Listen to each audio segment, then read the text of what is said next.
प्रेम रंजन पटेल जी, गंभीर इल्जाम, क्योंकि केंद्र की सत्ता पर पार्टी काबिज है तो जाहिर तौर पर उम्मीद बहुत ज्यादा होती है और दबाव भी बहुत ज्यादा होता है। जब इस तरह के इल्जाम आते हैं कि सीबीआई भाई आपके इशारे पर काम कर रही है, तो फिर किस तरीके से आपको लगता है कि नहीं, यहां भरोसा जीतने की जरूरत है विपक्ष का? देखिए, पहले भी मैंने कहा कि सीबीआई, ईडी, इनकम टैक्स ये स्वतंत्र है और ये कोई आज कार्रवाई नहीं कर रही है। जब दूसरी सरकार थी केंद्र में हमसे पहले, तब भी कार्रवाई करती थी। पहले निष्पक्ष तरीके से कार्रवाई नहीं करती थी, पहले सरकार के अधीन होकर के काम करती थी, सरकार उनके उस माध्यम से कार्रवाई करती थी।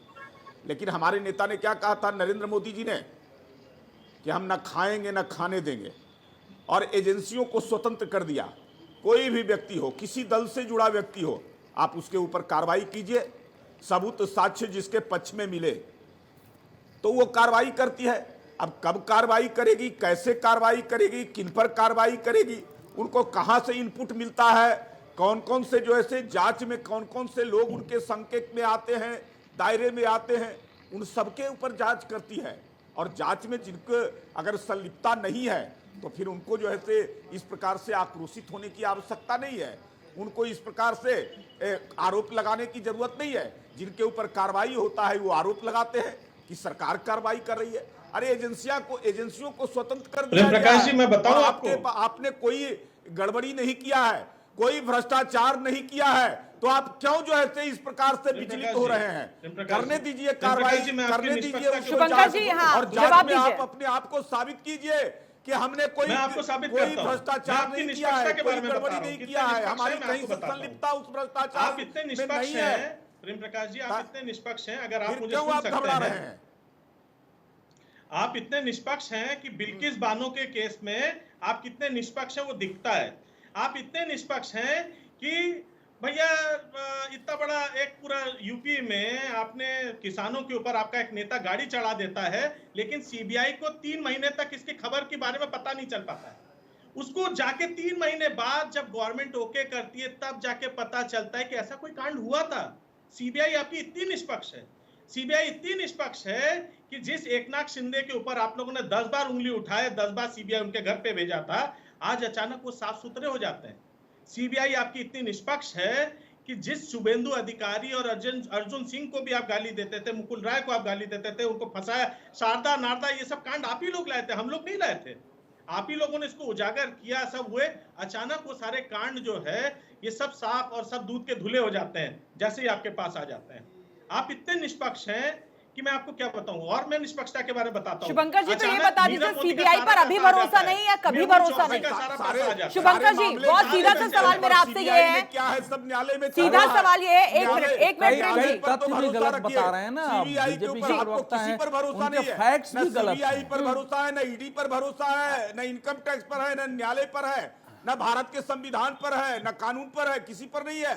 अरे भाई, न्यायालय में जो मामले चल रहे हैं सब है, लेकिन न्यायालय फैसला देगी भरोसे के लायक दोषी है।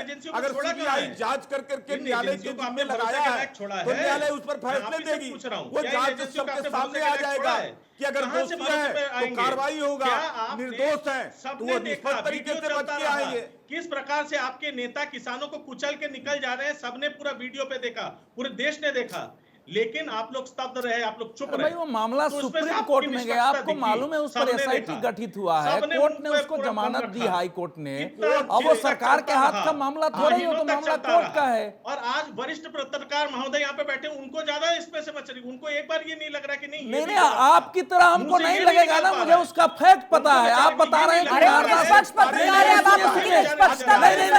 कि नारदा और शारदा, आप बता रहे हैं कि इनकी सरकार में हुआ। नारदा और शारदा जब यूपीए सरकार थी जिसमें आप शामिल थे, उस सरकार के दौरान जो है मामला सामने आया था। तो आप फैक्चुअली गलत बता रहे हैं, आप सब कुछ बता रहे हैं। शुभंकर जी, सरकार के पक्ष में डिबेट का नंबर 1 शो क्या पक्की तैयारी के साथ आप नहीं आए? सारे नहीं, रहते। वो या तो बेचारे अब न्यायालय बीजेपी अवधेश जी, नहीं, मैं किसी की इन्हें तैयारी तैयारी की जरूरत है। नहीं, मैं किसी की तैयारी पर सवाल नहीं उठाऊंगा। उनको जैसे आना है, पॉलिटिकल पार्टियां आजकल तैयारी करके नहीं, उनको मालूम है कि Offense is the best form of भ्रष्टाचार के आरोप को नहीं, आप डिफेंड कह रहे नहीं हैं- कर सकते हैं, तो डिबेट को दाएं बाएं करने के लिए 20 प्रकार की बात Divert करेंगे, करिए, distract लेकिन जिस करिए। चीज पर फोकस होना है उस पर बात नहीं करेंगे। आजकल डिबेट पॉलिटिकल पार्टी ऐसा ही करे। एक पार्टी देश में जिसने कि भ्रष्टाचार के विरुद्ध महाअभियान चलाया था दिल्ली और देश भर में, बड़े आंदोलन हुए थे, जन लोकपाल लेके आ रही थी, आम आदमी पार्टी। जो पार्टी कहती थी कि भैया अगर आरोप लग गया तो मंत्री इस्तीफा दे, जब तक जांच हो करके वो बेदाग ना हो जाए दोबारा सरकार में नहीं लौटे, वो पार्टी तो मानने के लिए तैयार ही नहीं है कि जो जांच हो रही है सही है। तो हम दूसरी पार्टियों से क्या अपेक्षा कर सकते हैं? शुभंकर जी जो कुछ भी कह रहे हैं ना, उसमें कहीं इस बात का जवाब नहीं है कि उनके यहाँ छापे में जो निकले उस पर उनका क्या कहना है। जो पूरा चार्जशीट है आपको पढ़ के बता दूं, आपको अरे पढ़ भैया, के एक सुनिए मिनट, सुनिए अवधेश सुनिए, जी, एक मिनट पढ़ रुकिए लीजिए, ना। पढ़ लीजिए जल्दी से अवधेश जी, पढ़ लीजिए। मैं ये सुनिए सुनिए, पहले आप ये अरे भैया बताइए, सुनिए, आज पटना पढ़ के लीजिए। पटना के जांच का सुन जरा आप लीजिए। मुझे तथ्यों के बारे में सीबीआई ने बताइए। लिखा है कि 6 नहीं, फरवरी एक मिनट, पहले ये 2008 तथ्य को, बताइए, सुनिए ना, जैसे पटना दूसरे डील लिख के आए हैं। 6 फरवरी क्या भाजपा के 2008 तथ्य को लिखा? पटना आपकी के selective किसी hearing नहीं चलेगी, अरे भैया शुभंकर सुन जी। लीजिए सुन लीजिए, सिलेक्टिव हियरिंग नहीं चलेगी, आपकी Selective आपको सुनना फरवरी- पड़ेगा। 6 कह रहे हैं फरवरी- तो सुनना पड़ेगा। 6 फरवरी 2008 को पटना के किशनदेव राय ने अपनी 3,375 वर्ग फीट जमीन सिर्फ 3,75,000 रुपया में राबड़ी देवी के नाम कर दिया, और उसी साल उस परिवार के 3 लोगों का नाम दिया है। ग्रुप इसीलिए डी तो पर डिबेट का नौकरी नाम मिल ही गई। रखा गया है। पब्लिक है, सब जानती है, पब्लिक समझ रही है। आप अपनी बात रखिए, आप अपनी बात मैं अपनी रखिए। बात ही रख सकता हूँ। हाँ, मैं अपनी बात ही रख सकता हूँ। जनता बेवकूफ नहीं है, जनता बेवकूफ नहीं है। इससे समझ में आ रहा है कि कौन है जो सवालों से बचने की कोशिश कर रहा है, और इसलिए इस तरीके से आक्रामक हो रहा है, डिफेंसिव हो रहा है, डिफेंसिव हो रहा है। देखो, राजनीतिक भ्रष्टाचार, सत्ता के शीर्ष का भ्रष्टाचार लंबे समय से मुद्दा रहा है। कभी ढंग से उस पर कार्रवाई नहीं हुई। मैं नहीं कहता हूं ममता दीदी की सादगी, सादगी पूरे कार्रवाई देश हो के रही लिए, है तो पूरे नेता ही देश तो के लिए पकड़ में मिसाल है। आएंगे। कार्रवाई होगी तो शुभंकर नेताओं जी, के यहाँ होंगी, उनके रिश्तेदारों के यहाँ होगी, मैं तो उनकी पार्टी के भीतर इतना जाहिर भ्रष्ट है होगी, चेहरा कार्रवाई बनता हो रही है, है। उन्हें खुद सामने आके प्रेस कॉन्फ्रेंस करनी चाहिए थी, माफी मांगनी चाहिए थी। ये चेहरा कहाँ से हम समझ ही नहीं पाए कि ये शख्स ऐसा है। लोगों को पता ही नहीं है। कौन माफी मांगे? चैनल में पता है, आपको पता है, मैं विश्वास ऋषि मिश्रा जी बहुत वक्त से आप अपनी बारी का इंतजार कर रहे थे। हाँ। आज मनोज झा जब मीडिया से रूबरू हुए तो उन्होंने ये कहा कि दरअसल ये बीजेपी की टैक्टिक्स है, वो दबाव बनाने की कोशिश कर रही है, विधायकों को डराने की कोशिश कर रही है, और इसीलिए सीबीआई को इस तरीके से भेजा जा रहा है, वहां से उन्हें दिशा निर्देश मिल रहे हैं, और कहीं ना कहीं उन्हें हल्की सी घबराहट भी महसूस हो रही थी कि फ्लो टेस्ट पर इसका असर ना हो। असर तो नहीं हो पाया, लेकिन इस तरह की बयानबाजी से आपको नहीं लगता किसी वरिष्ठ नेता को बचना चाहिए? एक निष्पक्ष जांच एजेंसी है, उसके पास आधार है, वो गई जाके अपनी छापेमारी कर रही है, आप आइए, फ्लोर मैनेज करिए, फ्लोर टेस्ट करिए। आप क्यों सर्टिफिकेट दे रही है सीबीआई ईडी को? आप सर्टिफिकेट मत दीजिए ना सीबीआई ईडी को। मैं सर्टिफिकेट नहीं दे रही हूँ, पूरा देश जानता है कि वो निष्पक्ष है। अरे क्या बात कर दी आपने? आप कैसे साबित कर रही हैं? आप सीबीआई को सर्टिफिकेट देंगे? आपको नहीं पता कि वो निष्पक्ष जांच एजेंसी है? आप सीबीआई को भ्रष्ट बता रहे हैं? 0.5% कन्विक्शन रेट है उनका। अरे भाई, अरे तो फिर तो भरोसा ही नहीं है। लालू यानी जी आपको को भरोसा ही नहीं है। लालू जी को इसी सीबीआई ने 3 मामलों में सजा दिलवा दिया है। आप जानते हैं जो जमानत पर आए हैं, जेल भुगत के आए हैं। आपके मामले में तो कन्विक्शन रेट था ना। अवधेश बाबू बोलने दीजिए। आप मत वकील बनिए, आप मत वकील बनिए प्लीज। अरे भाई बोलिए, लेकिन नहीं बताना तो पड़ेगा ना सर। अवधेश नहीं, क्या बताना पड़ेगा? अरे लालू जी को किसने सजा दिलवाई है? उसी सीबीआई ने दिलवाई है ना। नीचे से लेकर के हाई कोर्ट तक उसी सीबीआई ने सजा दिलवाई है, जिसके कारण वो चुनाव नहीं लड़ सकते हैं, अयोग्य घोषित हो चुके हैं। लालू जी पे अंतिम फैसला नहीं हुआ है, पहली बात। दूसरी बात, हाँ सुन लीजिए, दूसरी बात, इसी सीबीआई ने और लोगों पे भी अंतिम फैसला इसी सीबीआई ने और लोगों पे भी केस किया था। उन लोगों को कोर्ट ने बरी किया है। किसको किया है बरी? इसी के से बरी किया है भाई। चारा घोटाले में तो बड़े बड़े लोगों को सजा हुई है। और उसी में कोर्ट ने बरी भी किया है। आपको नहीं पता होगा, इसलिए आपको बोल रहे हैं, आपको नहीं पता होगा। अच्छा, इसलिए आप भी अपना पूरा स्टडी करके आइए, तब जाके अरे आप नाम लेके बता देते तो उनकी भी तैयारी बता पक्की दीजिए, हो मेरा जाती। ज्ञान बढ़ जाएगा ना, कुछ नाम लेके बताइए, ज्ञान बढ़ जाएगा। थोड़ा होमवर्क इनको बीजेपी की कोई स्टडी नहीं है, थोड़ा होमवर्क इनको भी करने दीजिए। बीजेपी की कोई स्टडी है ही नहीं। और सजा ऐसे ही नहीं देती है।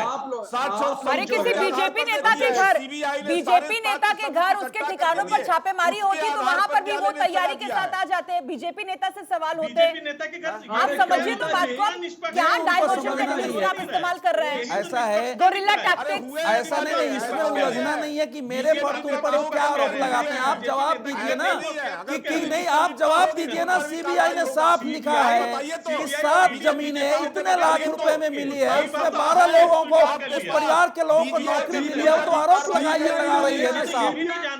उसका क्या जवाब है आपके पास? उसको नाम लिखा हुआ है कि इतने फीट जमीन फलाने आदमी ने इतने तारीख को रजिस्टर किया है, उसके परिवार को नौकरी मिल गई है। मान तो दीजिए।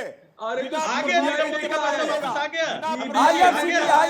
के नियमों को ताक पर रख करके और होटलों का मेंटेनेंस और बाकी काम कंपनी को दे दिया गया है। उसके यहाँ से जमीन जो है परिवार के नाम पर आया है, इसका उत्तर दीजिए ना आप। क्या विजय माल्या का पैसा वापस आ गया? बताएंगे नहीं आएंगे? तो विजय माल्या की संपत्ति जब्त हुई है, विजय माल्या जेल में है, विजय माल्या लंदन की जेल में है, उसकी लड़ाई चल रही है, उसकी संपत्तियां जब्त हुई है, उसमें संपत्ति आ गई। अरे भैया वो संपत्ति कोर्ट वापस करा रही है लोगों की। सब आ गया। अगर ये आया है तो आप मुझे थोड़ा सा बता और दें विजय माल्या की केस भी उसी समय का है जब सरकार में शामिल थे, पार्टी पार्ट के साथ है। प्राइवेट कॉल में विजय माल्या का केस उसी समय का है जब आप उस सरकार में शामिल थे। काला धन आ गया। नीरव मोदी का केस उस समय का है जब आप लोग उस सरकार में शामिल थे। घोटालों में सीबीआई आप वो तो बताइए। जांच कर रही है। अब जितने नाम देखिए आप उदाहरण भी उसी बात का ले रहे हैं। अवधेश जी बहुत अहम बात बोल रहे हैं शुभंकर जी। आप उन्हीं नामों को ले रहे हैं जो उस वक्त के हैं जब यूपीए सत्ता में थी और आप घटक दल थे, ये कह रहे हैं वो।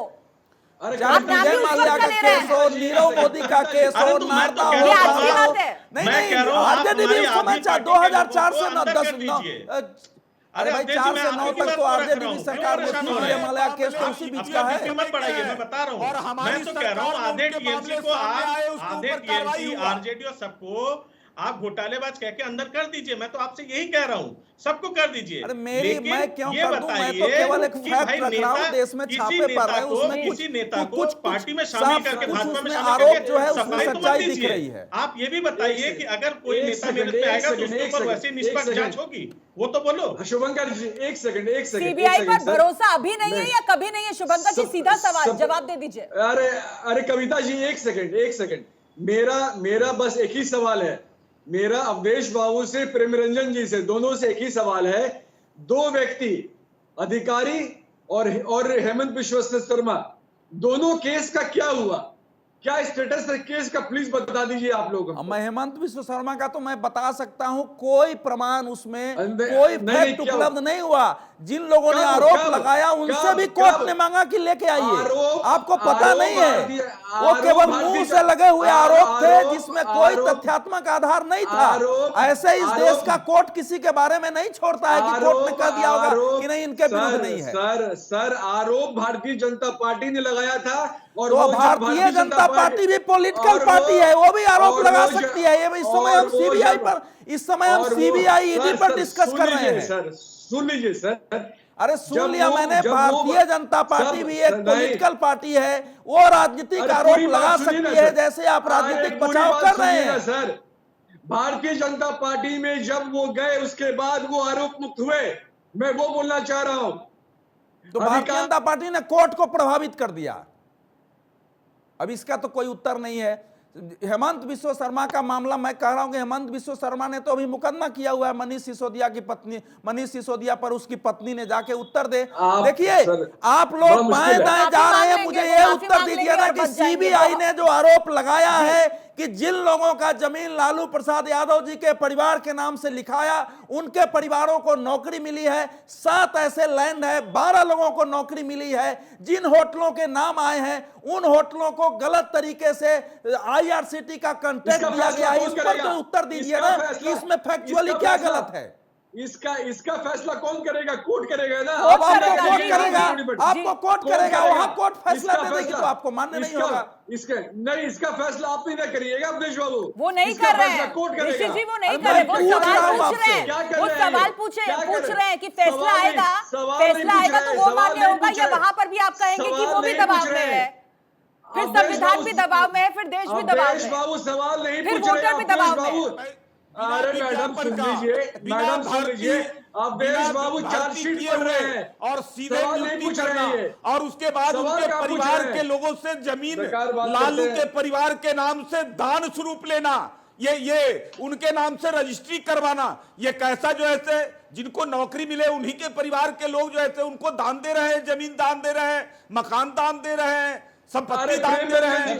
किस लिए हो रहा है? क्यों जो है? और ऐसे लोगों को नियुक्ति किया गया, न नियोजन था, न विज्ञापन था, न कोई भर्ती प्रक्रिया पूरा किया गया, सीधे नियुक्ति किया गया। ये कौन सा जो है गड़बड़? रेलवे आपकी संपत्ति जीता, रेलवे आपको क्या लगता था रेल मंत्री बन गए तो परमानेंट रहेंगे? ये परमानेंट रहेंगे, जिसको मन जैसे चाहे भर्ती करा दे। रेलवे की जमीन को होटल के नाम से जो भारतीय जनता पार्टी कंपनी के नाम से जमीन खरीदवाना और वो कंपनी को पूरे हस्तांतरण लालू परिवार को करा देना और उसमें मॉल बनवाना, यही तो है, यही तो है। प्रेम जी जवाब ले लीजिए, प्रेम जी आप बहुत सफाई भी तो देंगे। सुन लीजिए, ये केस जो आज बोल रहे हैं प्रेम रंजन पटेल यहाँ पे इतना जोर से बोल रहे हैं, 6 साल पहले प्रेम रंजन पटेल जी ने यही केस 13 साल के बच्चे पे 15 साल बाद केस करवाया था। आज तक उसका कुछ नहीं हुआ। क्या हुआ उस केस में? आप यहाँ पे स्टूडियो में आके कुछ जो मन में आया बोल के चले जाएंगे। कोर्ट का फैसला आया है, कोर्ट का क्या फैसला आया है? तो आप क्यों नहीं इंतजार कर रहे हैं? आप अभी तो सीबीआई ने रेड डाली है, आप तो अभी से ही बैकफुट पर आ गए सर, आप बैकफुट पर आ गए, आप उनसे सवाल पूछ रहे हैं। ऋषि जी अभी से घबराहट क्यों, अभी से बौखलाहट क्यों? बता दीजिए कि रेलवे की जमीनों के आधार पर किस प्रकार से लालू के परिवारों के इतनी संपत्ति जो है हस्तांतरण हुआ, कैसे आया, क्यों आया? और तेजस्वी यादव कोई नौकरी करते थे क्या? कोई व्यापार रोजगार करते थे क्या? और इतने 56-57 संपत्तियां उनके नाम से कोई दान दे रहा है, कोई रजिस्ट्री कर रहा है। आप इंतजार क्यों नहीं कर रहे कोर्ट के फैसले का? सीबीआई को अपना काम करने दीजिए। पाक साफ है पूरा परिवार, तो लालू जेल में क्यों है? जी जी जी बताइए कविता जी, एक मिनट प्रेम जी, एक मिनट कविता जी, ऋषि जी, या तो फिर आप ही काफी अकेले, तो क्यों इन लोगों को बुलाती है? आप अकेले काफी हैं, आप अकेले काफी हैं, बताइए ना। नहीं आप आपकी पार्टी से जुड़े नेताओं के घर में अगर रेड होंगे तो मैं सवाल बीजेपी से पूछने चली जाऊं क्या? किसके पास जाऊंगा सवाल पूछने के लिए? आप बताइए। और आप उस पर आपत्ति अगर दर्ज कराइएगा तो सवाल आप से पूछे जाएंगे। प्रेम रंजन जी, जनता माफ नहीं करेगी आपको, जनता का श्राप लगेगा आपको प्रेम रंजन जी। इस चीज का सत्ता के लिए आपने भी तो सरकार बना ली ऋषि जी। अभी तो चाचा के लिए इतना कहा जा रहा था तेजस्वी यादव की तरफ से। संपत्ति अवैध तरीके से बना रहे हैं, वो भी जो है जांच होगी और कार्रवाई भी होगी, करेगी। कविता जी, अरे मैडम कविता जी, आपने बच्चों को भी नहीं छोड़ा संपत्ति बनाने में। आप क्यों बोले? बच्चों को भी नहीं छोड़ा। पहले सीबीआई की निष्पक्षता पर सवाल खड़े कीजिए, फिर एंकर की निष्पक्षता पर सवाल खड़े कीजिए, फिर चैनल की निष्पक्षता पर सवाल खड़े करिए, फिर कोर्ट की निष्पक्षता पर सवाल खड़े करिए। लेकिन जिसके साथ मिलकर सरकार बना रहे हैं वहां दावे हो जाते हैं। कविता जी, आप एक सवाल पूछ कर दिखाइए भारतीय जनता पार्टी से। एक पूछा तो था प्रेम जी से, पूछा तो था कि वॉशिंग मशीन है क्या, दाग अच्छे हैं, पूछा तो था। शायद आप सुन नहीं पाए, मैंने 2 बार एक ही सवाल पूछा था। एक सवाल पूछिए भारतीय जनता पार्टी से कि मोदी जी ने हमारे आप कहेंगे तब मैं सवाल और फंसाया नहीं जाता है। हमारे पार्टी के अंदर में किसी को न बचाया जाता है न फंसाया जाता है। कोई भी व्यक्ति अगर आरोप है, अगर उसकी जांच में पकड़े जाएंगे तो हम पार्टी कार्रवाई भी करती है। प्रेम रंजन अभी आपने जी, देखना है ना कि कल भी जो है हम लोग प्रेम रंजन जी, तो आपकी भ्रष्टाचार की लड़ाई जो है, नहीं इसलिए बिहार में भ्रष्टाचार, प्रेम रंजन जी जरा एक सवाल का उत्तर दीजिए। अवधेश जी आपसे सवाल पूछ रहे हैं। प्रेम रंजन जी आपसे सवाल, प्रेम रंजन जी बिहार भ्रष्टाचार के आंकड़े में डूबे हुए हैं। प्रेम रंजन जी बिहार में भ्रष्टाचार की लड़ाई केवल सीबीआई ईडी लड़ेगी या भारतीय जनता पार्टी भी कोई आंदोलन करेगी, कभी सड़कों पर उतरेगी, लेकिन या आप लोगों को तो नहीं एक बचाएगी। सीबीआई ईडी आएगी वही भ्रष्टाचार की लड़ाई लिंक लड़ देगी। मिलेगा, जहां संलिप्तता मिलेगा वो कार्रवाई करेगा। क्यों जो ऐसे बचाएगा? नहीं, मैं ये पूछ रहा हूं कि बिहार में अगर भ्रष्टाचार की लड़ाई है तो केवल सीबीआई ईडी लड़ेगी या भारतीय जनता पार्टी भी कभी सड़क पर उतरकर घेराव करके धरना प्रदर्शन करके उसमें वो भी लड़ाई चलती है, पॉलिटिकल लड़ाई। आपको बोफोर्स की पॉलिटिकल लड़ाई पॉलिटिकल पार्टियों ने नीचे से लड़ा और सत्ता बदली थी। हेलो, हाँ जी जी।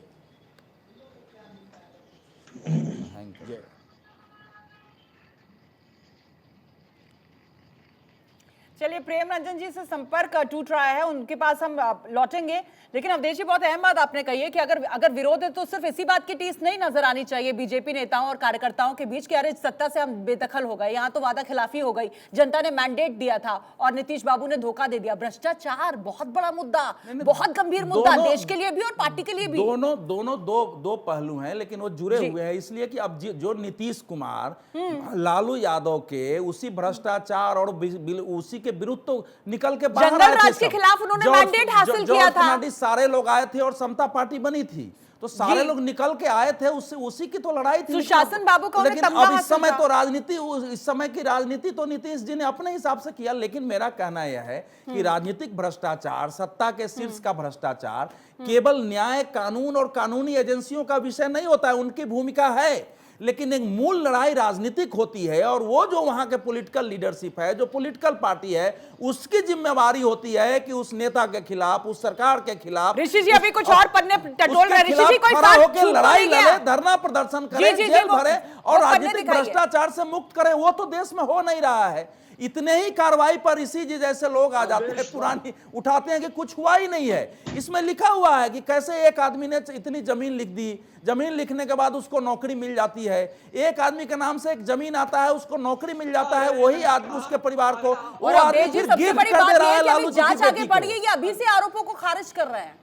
नहीं, वो खारिज तो देखिए प्रवक्ता है। आरोप अवधेश बाबू कौन होते लगाने वाले? इस मायने में नहीं, क्यों नहीं होता हूं लगाने वाले? अगर मेरे पास तथ्य है, मैंने सीबीआई के उस आरोप को पढ़ा है, तो मुझे पूरा अधिकार है एक पत्रकार के नाते कि उसको मैं प्रस्तुत करूं, उसके फैक्ट जितने पास मेरी जानकारी हो रही, आप तय नहीं कर सकते हैं कि मुझे क्या रखना है। इसके बारे में चर्चा करिए, ईडीआर रिपोर्ट के बारे में चर्चा करिए। आज चर्चा सीबीआई रेड की है, तो आज तो मैं वही फोकस रहूंगा ना, आपके तरह तो मैं नहीं बहूंगा बाएं दाएं। 57% भारतीय जनता पार्टी के मंत्रियों पर केस था, भ्रष्टाचार और आईपीसी का केस था, 57% भाजपा के मंत्री के पास। इसके बारे में क्यों नहीं चर्चा करते हैं आप? इसके बारे में क्यों नहीं रिपोर्ट पढ़ते हैं आप? अगर टेलीविजन चैनल उस पर भी करेगा, उस पर भी चर्चा होगी। इस समय तो चर्चा है कि लेकिन आज तो बात हो रही थी कि फोन टेस्ट हो रहा है और सीबीआई ने छापे कैसे मारे, टाइमिंग को लेकर आप सवाल खड़े कर रहे थे, तो जाहिर तौर पर बहस का विषय भी यही होगा। बहुत बहुत शुक्रिया आप सभी का चर्चा में जुड़ने के लिए। और इसी के साथ पब्लिक है सब जानती है कि आज के एडिशन में फिलहाल इतना ही। मुझे दीजिए इजाजत, लेकिन आप बने रहिए हमारे साथ।